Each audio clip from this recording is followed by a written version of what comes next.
convinced that all of the good men are either at home, at the gym, or at work. And the reason why all the women out there are saying, I can't find a good man, where are all the good men at? Yeah, you guys scared them all. So yeah, there's absolutely nothing wrong with admitting that you'd like a man to help you out with certain things. If there's snow everywhere, of course you'd appreciate having someone there to lend a hand. There's really no reason to struggle through everything alone. But today, guys, we're checking out some of the best moments where independent women were humbled, and you definitely won't want to miss any of these crazy clips.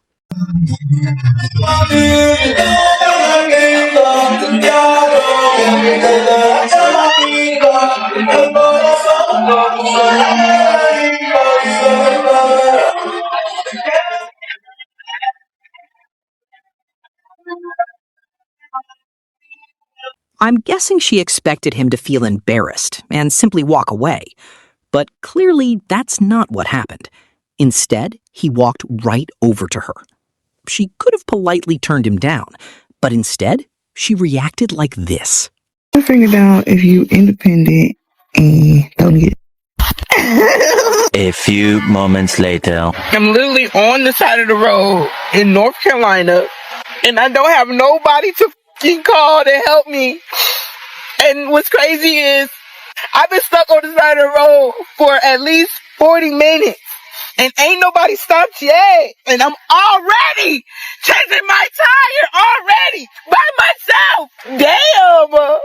And I just want to say, like, I don't have nobody. Obviously, it's an unfortunate situation. Nobody wants to end up stranded with a flat tire or a broken down car on the side of the road. But after making a comment like that at the beginning, what did you expect? Who needs a man, right? Independent woman and all that. Then, just 3 weeks later, this happens. It almost feels like the universe is trying to send a message. Okay, I posted a video about men not liking me, and the comment section is just absolutely frying me at the moment. But the amount of people that brought up my nose ring is wild. And then someone said I look like a Democrat because of the nose ring. So I'm taking it out. I just want to see, because I don't take this thing out. I just want to see. Oh my god, my light is so bright. I have a feeling I'm not going to be able to put this back in. And oh my god. Oh, I got it.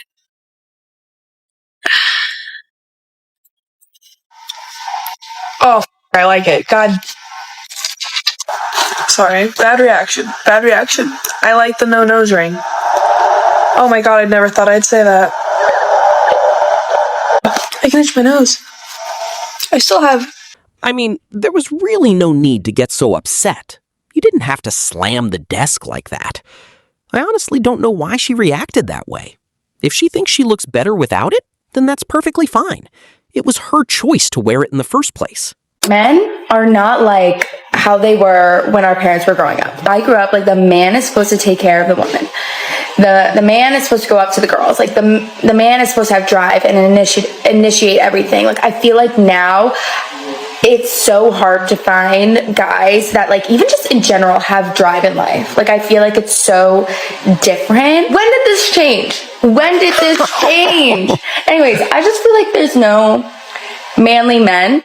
Yeah, great. I'm glad you noticed. Because I kind of feel like that too when I look at your generation, and I wonder, if it maybe had something to do with feminists calling them toxic and telling them that women didn't need them.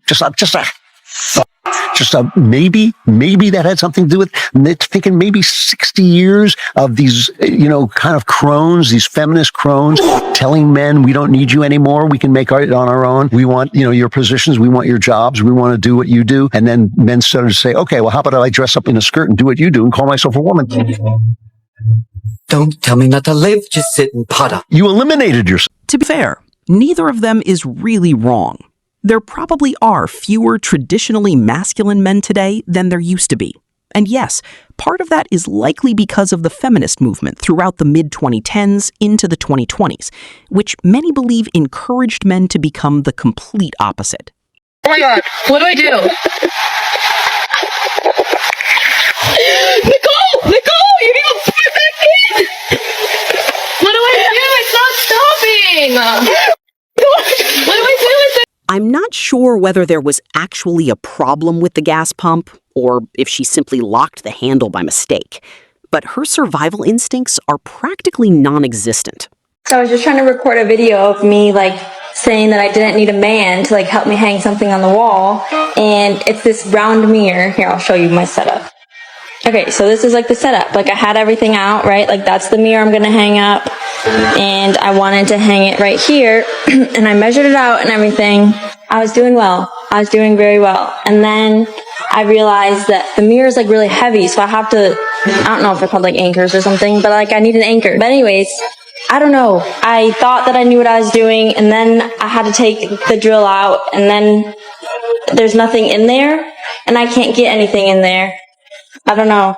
I guess I do need a man. Like I mentioned earlier, there's absolutely nothing wrong with needing or wanting a man to help you with something. Sure, she probably could have figured it out on her own, but it would obviously be much easier with someone who actually knows what they're doing. So as a woman, one thing that I'm very sick and tired of seeing is all of these women giving bad advice, especially to the younger women, because you know what it is? Misery loves company. I see all of these women in their 30s, 40s, 50s that are giving terrible advice to women in their 20s and even younger than that. So coming from a woman, I'm going to be honest with you, and I'm going to tell you what hitting the wall means. So men value different things than women do. They value beauty, youth, and they value someone that respects themselves. When you start aging, your biological clock is ticking, and that is just a real fact. Going into your 30s, your options are going to be less than when you were in your 20s.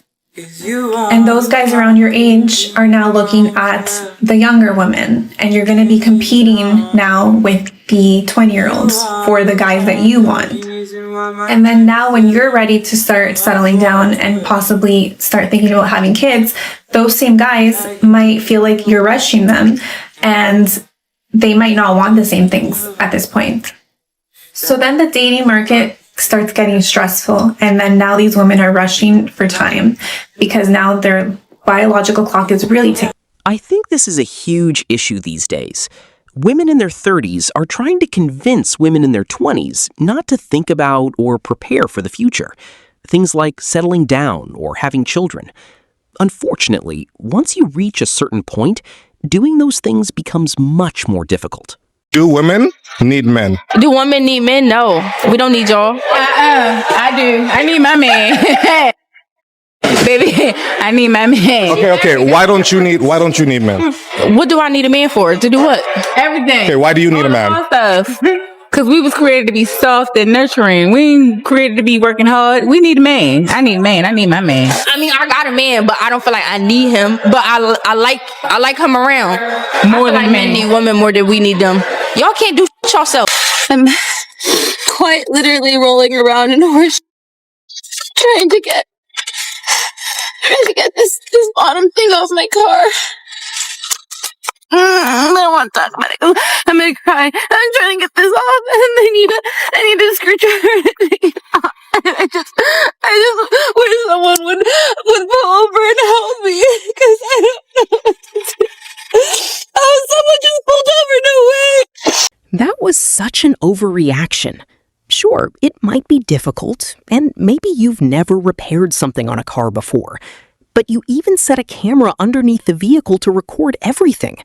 It really seems like this was done just for attention. Is somebody who's closer to 40, no kids, never been married, a red flag? As a guy who's been divorced and has kids, a woman who's over 30, has never been married and doesn't have kids, she's not a prize to me. Like, you're a high risk, like extremely high risk. Practically speaking, 56% of first marriages end in divorce. 56% end in divorce. Right? And 75% of them are initiated by women. Mm-hmm. So really, your first marriage is like, it's the up. Right? That's right. That's real. It really is. And what happens more times than not is your first marriage will probably dissolve in divorce within the first 10 years, and it will probably be initiated by the wife. And highest probability. Why would I attach myself to a woman who's never been married? Statistically. Facts. That's so good. I've already gone through my fuck up. Right. I'm not about to do it again. You're going through the globe now. Yeah. That's right. So that's why I prefer a woman who has...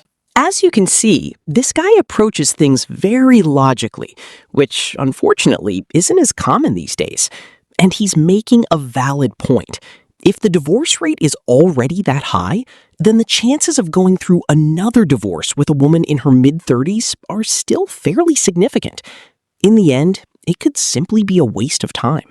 Not gonna lie, don't tell the feminists, but I would rather stay home and cook and clean.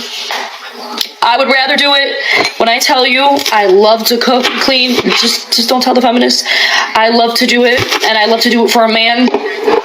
I do. However, not outside of marriage. Absolutely not. That sounds like hell. But just to see the look on a man's face when you cook him a meal that is so good, you could just tell he's proud. There's just something, I don't know, there's something within me as a woman. Maybe it's almost turning 25. They got me thinking, like, this cooking and cleaning thing isn't bad. Like, I just don't understand why women wanted to work. What was the point? Like, there is nothing satisfying about working. A man that takes care of you, a man that provides for you, you don't have to worry about anything, no bills. I will cook and clean all day.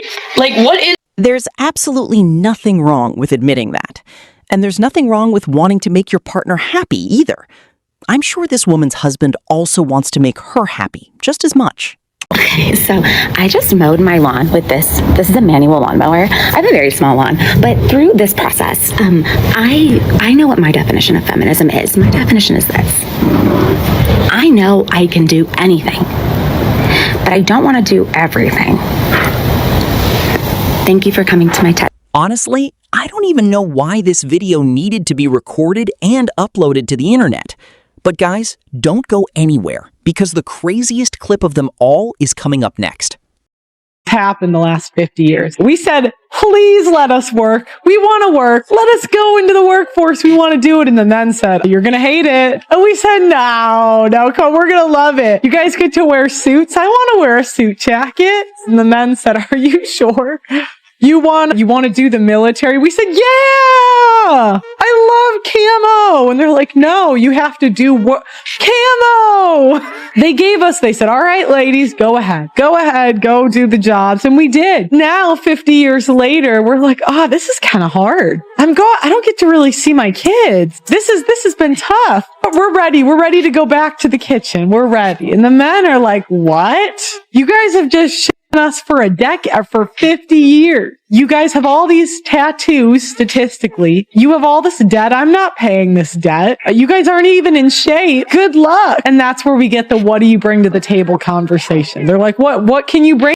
Yeah, the reality is that once you open Pandora's box, there's really no closing it again. Of course, some people enjoy the way things are today, while others wish society could return to how it used to be. But the truth is, that's probably never going to happen. Anyway, guys, I hope you enjoyed the video. Don't forget to like, subscribe, and leave your thoughts in the comments. And I'll see you in the next one.